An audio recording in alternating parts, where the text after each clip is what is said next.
Skyrock pour les militaires. Jusqu'au 8 juin, les forces armées en Polynésie française ou FAP organisent l'exercice international Marara à Tahiti, axé sur la réponse aux catastrophes naturelles. Cet événement réunit 15 nations partenaires du Pacifique, dont les États-Unis, l'Australie, le Japon et la Nouvelle-Zélande. En tout, plus de 1000 militaires participent sous commandement français pour améliorer la coopération et l'interopérabilité interarmées. Sur place, la France engage le bâtiment de soutien et d'assistance outre-mer Bougainville, la frégate Prairial et le patrouilleur Arago. L'exercice mobilise également un état-major, 2 compagnies multinationales et des avions de transport comme le CASA CN-235 et le C-130J américain. En plus des manœuvres de terrain, l'exercice se concentre sur le soutien sanitaire en conditions extrêmes. L'exercice va permettre à la France d'améliorer sa capacité à collaborer avec les nations de la région dans le but de renforcer la sécurité et la stabilité dans le Pacifique.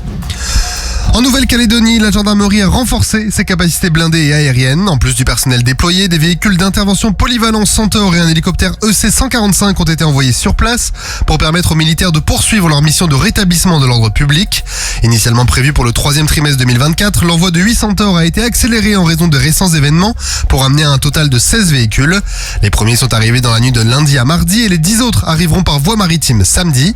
Ces véhicules, équipés de capacités d'observation et de détecteurs de départ de tir, seront utilisés dans des missions sensibles. Par ailleurs, un hélicoptère EC-145 a été acheminé par un A400M et est opérationnel depuis le 1er juin pour renforcer la capacité aérienne de la gendarmerie sur place. Les Rafales de la 30e escadre de la base aérienne 118 de Mont-de-Marsan sont arrivés en Allemagne pour le NATO Tiger Meet 2024 qui se tient jusqu'au 14 juin sur la base de Jagel. Les 5 Rafales de l'escadron de chasse 330 Lorraine participent à cet exercice de haut niveau dans le but de décrocher le fameux trophée du Silver Tiger. L'événement rassemble des unités aériennes Tigre de l'OTAN pour des exercices tactiques intensifs avec des missions de guerre électronique et des opérations aériennes conjointes.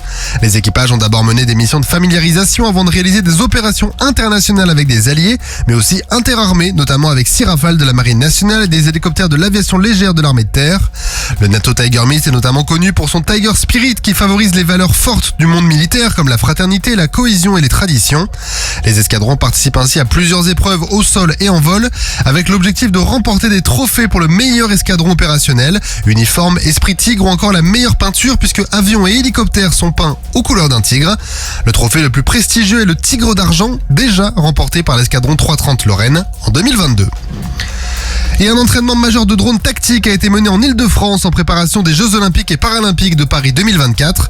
Cet exercice visait à démontrer la capacité des drones de l'armée de terre à opérer en zone urbaine et à évaluer leur pertinence pour la surveillance et le soutien aux JOP. Les télépilotes ont utilisé des drones BH-3, Parrot, Anafi USA et NX-70. Ces essais faisaient partie de l'opération Sentinelle en coordination avec la préfecture de police de Paris et l'armée de l'air et de l'espace. L'école des drones de défense, le 61e régiment d'artillerie et les troupes qui seront engagées cet été ont également participé. L'entraînement a permis de tester les cadres d'emploi des drones, d'identifier leurs plus-values ainsi que les limites et les risques potentiels. Un rapport détaillé a ensuite été remis au centre de planification et de conduite des opérations pour pouvoir, à terme, optimiser l'utilisation des technologies pour la sécurité et l'efficacité des opérations militaires en milieu urbain durant ces JOP. Sur terre, sur mer, comme dans les airs. Skyrock PLM, en équipe avec Uneo, la mutuelle des forces armées.